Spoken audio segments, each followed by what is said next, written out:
বাহ, উল্টে পুটিরা এটা দেখে খুব খুশি হবে। এটাকে কিছুদিন আমার কাছে রাখি।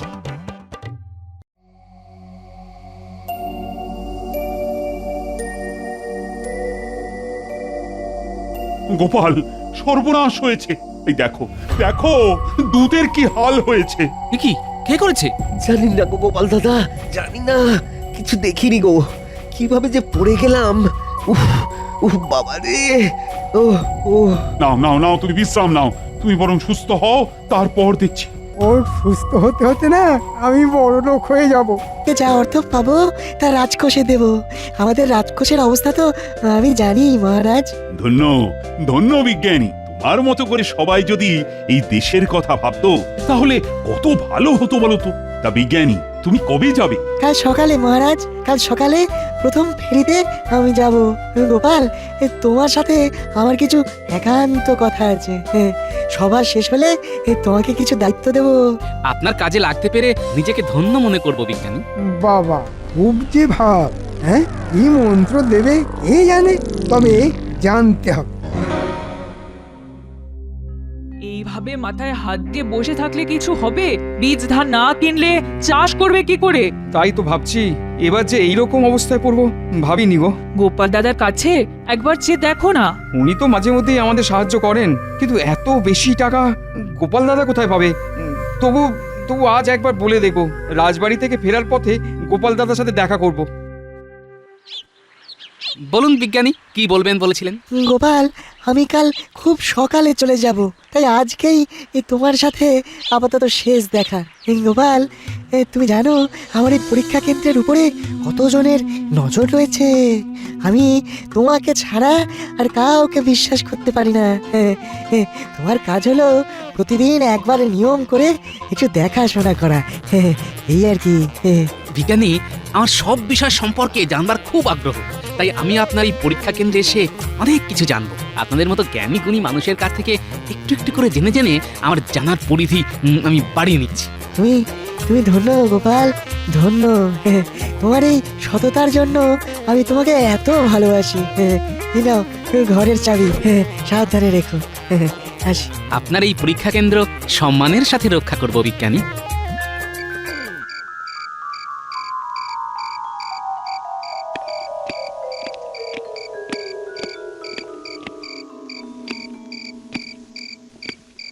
আজ এত দেরি হলো? পুটির বাবা তোমার জন্য অপেক্ষা করতে করতে চলে গেল। পুটির বাবা এসেছিল কেন? এত কিছু বললো না গো। যাই, একটু পুটিদের বাড়ি থেকে ঘুরে আসি, কি দরকার পড়লো দেখি। এই তো এলে, কাল সকালে না হয়ে যাবে? না গো গিন্নি, কেউ বাড়ি বয়ে এসেছিল, নিশ্চয়ই খুব প্রয়োজন। আমি যাবো আর আসবো। ও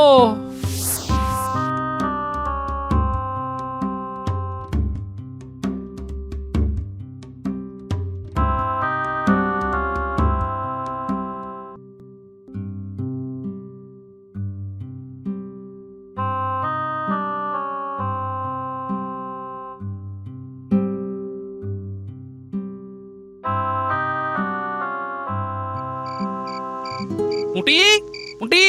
পুটি তো ঘুমিয়ে পড়েছে, ডেকে দেবো? না না, ওই পুটির বাবা আমার সাথে দেখা করতে গিয়েছিল, তাই ভাবলাম কোনো বিপদ আপদ হলো নাকি।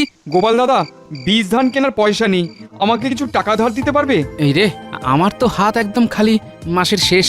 হাতে থাকলে তো আমাকে দ্বিতীয়বার বলতে হতো না। সেটা আমি জানি, তোমার কাছে যখনই চেয়েছি তখনই পেয়েছি। তোমার কাছে থাকলে তুমি দিতে, এইটুকু আমি জানি। আচ্ছা দাঁড়াও, ঠিক আছে, আমি দেখছি মহারাজকে বলে যদি কিছু পাওয়া যায়। ঘাবড়িও না, ঘাবড়িও না, হ্যাঁ? আসি। এই কৃষ্ণনগরে বুদ্ধিমান লোক হলো তিনজন, আমি, বিজ্ঞানী আর এই গোপাল। তাই এতদিন আমার যাবতীয় ফন্দিফিকি নষ্ট হয়েছে গোপালের সাথে লেজুর ওই বিজ্ঞানী ছিল বলে। কাল থেকে গোপাল একা, কাল থেকে লড়াইটা হবে শেয়ানে শেয়ানে, আর বিজ্ঞানীর না থাকাটা আমাকে কাজে লাগাতে হবে, বুঝলি? রাতে পরিকল্পনা করছি, আর সেই পরিকল্পনা সফল করার জন্যে আমার চাই দুটো শক্তপোক্ত বলশালী লোক, আর তাদেরকে জোগাড় করে আনার দায়িত্ব হলো তোদের। ঠিক আছে মন্ত্রী মশাই, আমরা আপনার কথা মতন দুটো লোক এনে দেব, তারা আপনার হয়ে কাজ করবে। ঠিক আছে, তাহলে তোরা এখন আয়, কালকে লোক দুটোকে নিয়ে এসে আমার সাথে দেখা করার। ঠিক আছে মন্ত্রী মশাই।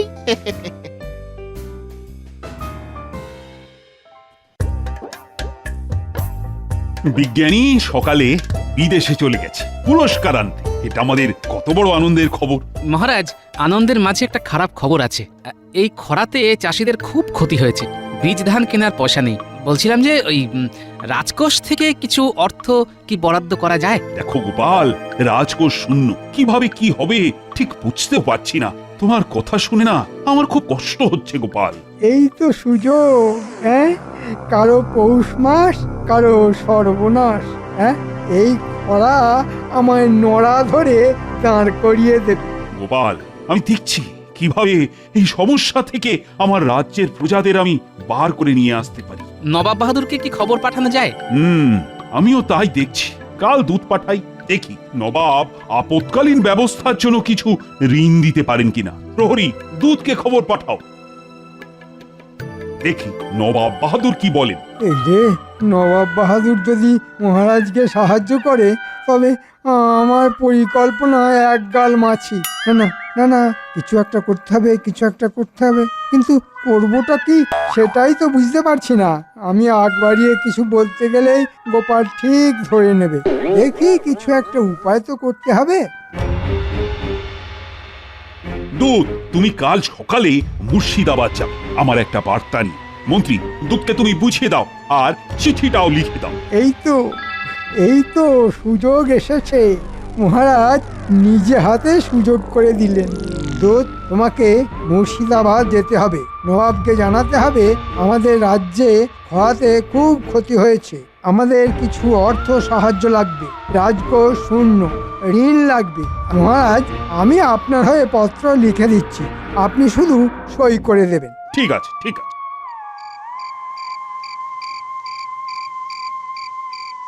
আমাদের মন্ত্রীমশাই কাজের লোক চেয়েছেন। তোমাদের এই কৃষ্ণনগরে কেউ চেনে না, সুতরাং তোমরাই কাজটা ঠিকঠাক করতে পারবে। এখন তোমরা আমার সাথে ওই মন্ত্রীমশাইয়ের বাড়ি চলো, বাকি কথা ওই মন্ত্রীমশাই বলবে। ঠিক আছে, চলো ঘটাদা, পয়সা করি ঠিকঠাক পাওয়া যাবে তো? ও নিয়ে তুমি একদম ভেবো না। ঠিক আছে, তোমাদের সাথে এই আমাদের প্রথম কাজ, দেখো শেষ কাজ যেন না হয়। আমাদের নাম কি জানো তো? ষণ্ড আর পাষণ্ড। যদি দেখি বেচাল, করবো লন্ড ভণ্ড।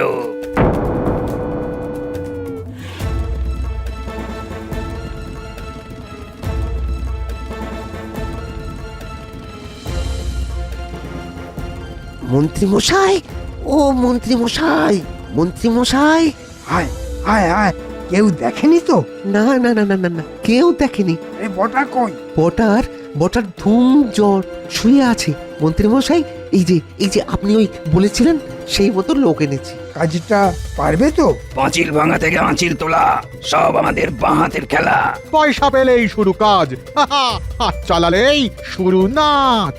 এ বাবা, এরা দেখি আমাদের সভাকবির মতো কথা বলে ছন্দ মিলিয়ে। কাজও করি ছন্দ মিলিয়ে। কেউ যদি না খেতে চায় তাকে খাওয়াবো গিলিয়ে।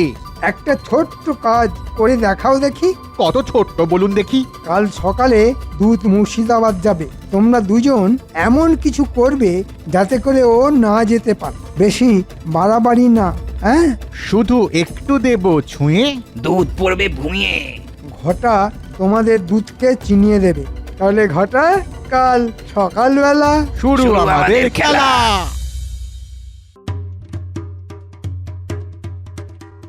এই দুই গাছে বাঁধলাম দড়ি, দেব শুধু টান। দুধ মশাই পড়ে গিয়ে দেবে পিঠ টান।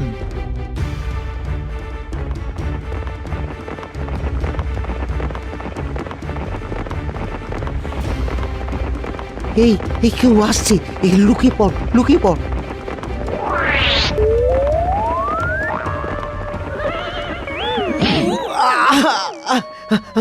ওরে বাবা রে, ও ও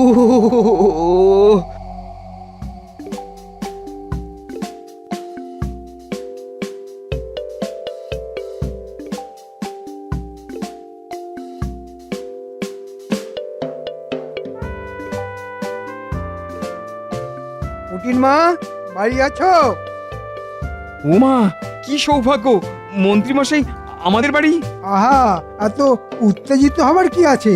শোন, তোদের খুব কষ্ট, গোপালের কাছে সব শুনেছি। শোন, আমার কাছে আয়, আমি তোর বীজ ধান কেনার পয়সা দিয়ে দেব। সত্যি বলছেন?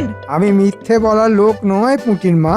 শোন, বাড়ি আয়, টাকা নিয়ে যা। গোপাল মহারাজকে সবার কথা বলছিল, আমি দেখছি কি করে কি করা যায়। ভুলিস না, বাড়ি আসে টাকা নিয়ে যাস, আর তোর খুশি মতো যখন ইচ্ছে শোধ দিস। আপনাকে আপনাকে কি বলে ধন্যবাদ দেবো মন্ত্রীমশাই, আমি বুঝতে পারছি না। তোদের তোদের কান্না দেখে আমারও কান্না পেয়ে যাচ্ছে রে। আর আমাকে আমাকে আর কাঁদাস না রে।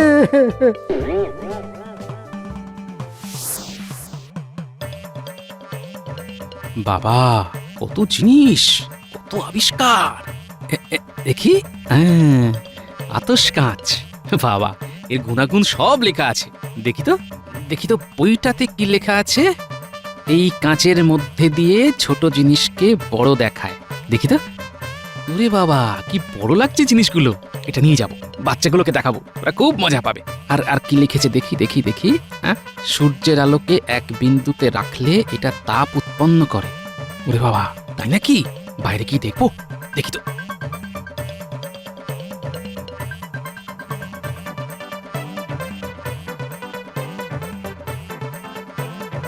বাহ, উল্টে পুটিরা এটা দেখে খুব খুশি হবে। এটাকে কিছুদিন আমার কাছে রাখি।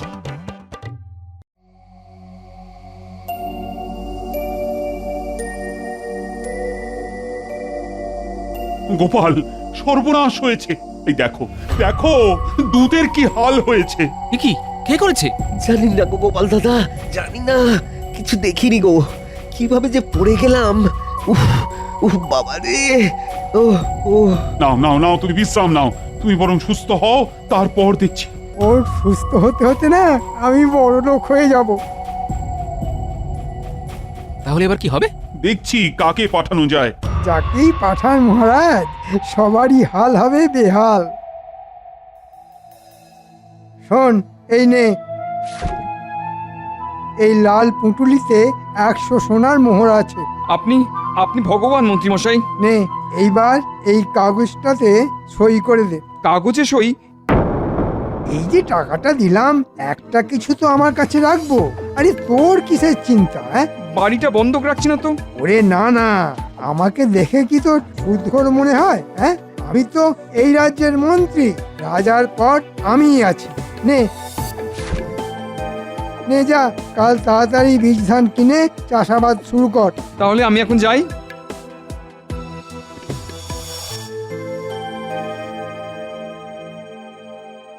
যাক বাবা, বীজ ধানটা কাল কিনে চাষটা শুরু করে দিই। ঠিক ঠিক 1 বছরের মধ্যে সব শোধ করে দেবো।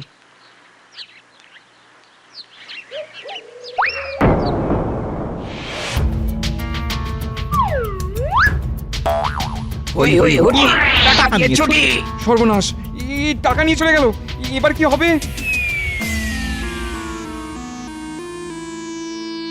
মন্ত্রীমশাই, আমার সর্বনাশ হয়ে গেল। আপনার দেওয়া টাকা ছিনিয়ে নিয়ে গেল। এবার আমার কি হবে? এ কি, এখানে চোর? হ্যাঁ, এ তো ভালো কথা না। দেখছি কাল রাজসভায় আমি এটা নিয়ে বলবো। তুমি শান্ত হয়ে বাড়ি যাও, আমি দেখছি। আয় আয় আয় আয় আয় আয়। এবার কি খাবো? বাড়িতে বাড়িতে কি বা খেতে দেবো?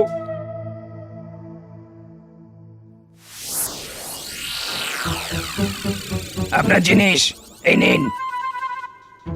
আমাদেরটা এবার দিন। একেবারে নগদে, কাজ হলে একসাথে দিয়ে দেব। ধার বাকি একদম না, গুরু বলে গেছে। ঠিক আছে, তবে তাই হোক।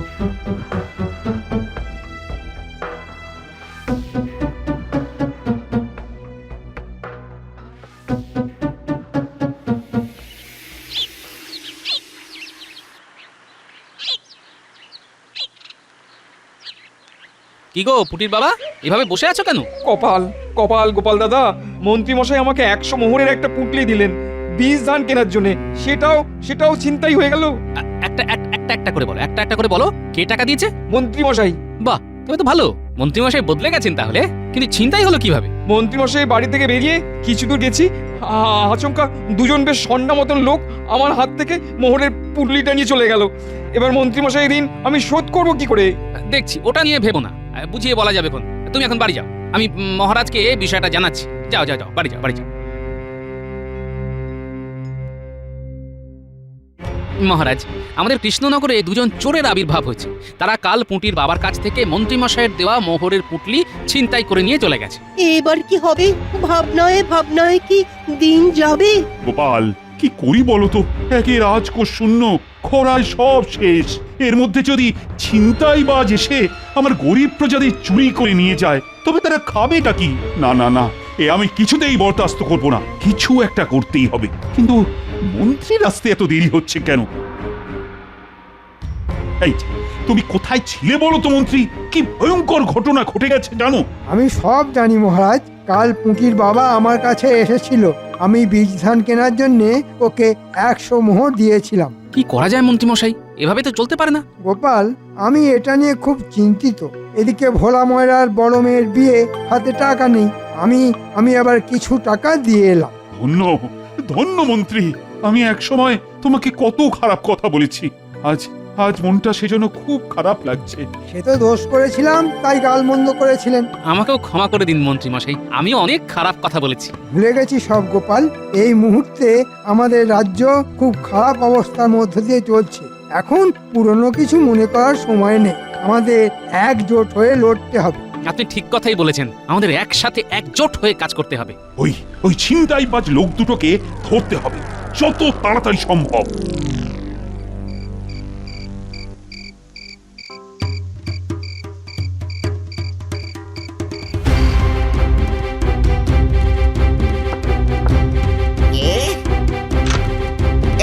কে তোমরা? কি করছো?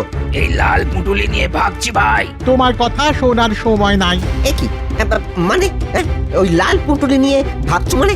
ওটা আমার মেয়ের বিয়ের জন্য ওই মন্ত্রী মশাইয়ের কাছ থেকে ধার নিয়েছি। হ্যাঁ, তুমি ধার নিলে, আমি কেড়ে নিলুম। লাল পুটুলি নিয়ে আমরা চললুম।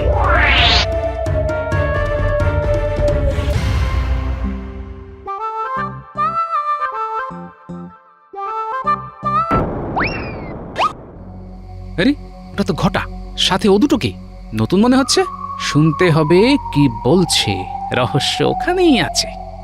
শোনো, মন্ত্রীমশাই বলেছেন আজ থেকে কয়েকদিন চুপ করে থাকো। যা কাগজপত্র আছে তা যথেষ্ট। মন্ত্রীমশাইয়ের সামনের ঘরের টেবিলে সবার জমির কাগজ আছে। তাই বলছি কিছুদিন চুপ করে থাকো। চুপ করে কি হবে? চুরি আমাদের করতে হবে। মন্ত্রী টাকা না দিলে চুরিটা করবে কি করে? ও, তাহলে এই ব্যাপার। সন্দেহ আমার অনেক দিন আগেই হয়েছে, প্রমাণ পাচ্ছিলাম না। আজ প্রমাণ হাতে এসে গেল। চলো মন বৃন্দাবন, আতশ কাচের খেলা দেখাই এখন।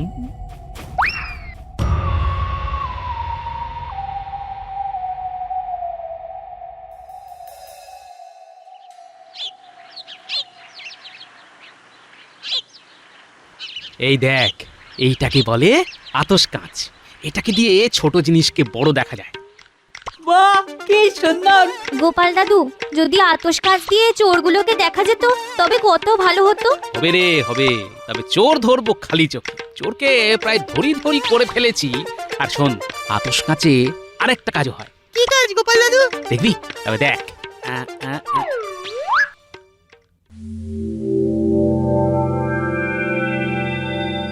ওরে বাস! একটা কথা বলি, তোরা একটু তোদের চোখ কান খোলা রাখ। কোনো অপরিচিত লোককে আমাদের এলাকায় দেখলেই সাথে সাথে খবর দিবি। চলি রে।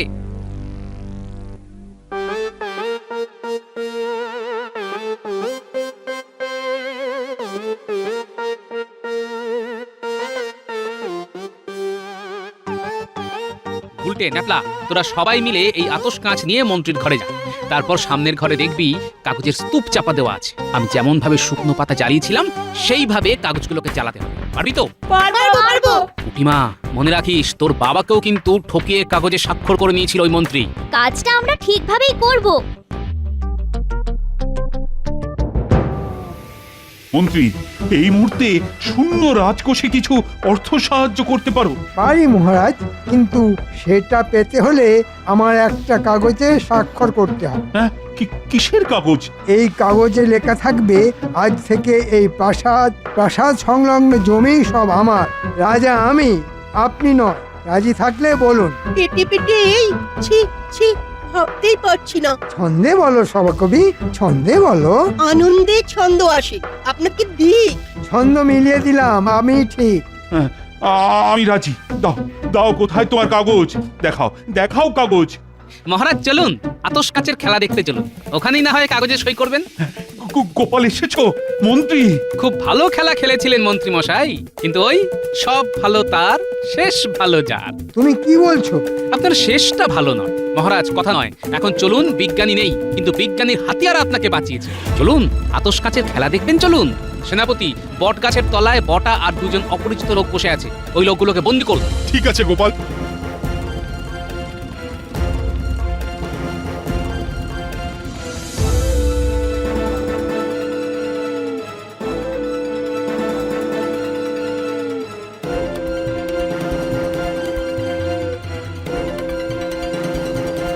খুব দারুণ পরিকল্পনা করেছিলেন, ভালো সাজলেন। আমার মনে একটা সন্দেহ ছিল, আমিও আপনার তালে তাল দিলাম। মনে রাখবেন, আপনাকে কিন্তু আমি এক ফোঁটাও বিশ্বাস করি না। আমি জানি আপনি মহারাজের সব সময় ক্ষতি চান। গোপাল, গোপাল, তোমাকে যে কিভাবে ধন্যবাদ দেব? মহারাজ, আমি আমার দেশকে ভালোবাসি, দেশের থেকে প্রিয় আমার কাছে কেউ নয় মহারাজ। গোপাল, তুমি সবার সেরা, বিশ্বজোড়ার নাম। গোপাল, তুমি এই পৃথিবীর শ্রেষ্ঠতম দান। জয় জয় গোপালের জয়, জয় গোপালের জয়, জয় জয় গোপালের জয়।